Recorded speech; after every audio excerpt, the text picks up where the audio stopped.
సడలిపోతే తప్పదంట. మొదటి రేయి పెట్టుబడికి గిట్టుబాటు ఎప్పుడంట.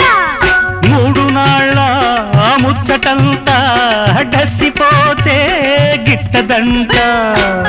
రేయి మొదటి రేయి కావాలంటే ఎట్టాగంట. సూర్యుడొచ్చి తలుపు తడితే తీయకుంటే చాలంట. తొలి రేయి గిలిపుడితే తుది రేయి కలబడితే వయసు కోరు తీరాలిరో. వలపు జోరు తేలాలిలే. అదిరింది మావ అదిరిందిరో, ముదిరింది ప్రేమ ముదిరిందిరో. ఉడుకు పుట్టి ఇన్ని నాళ్ళు ఉక్కబట్టి ఉండబట్టి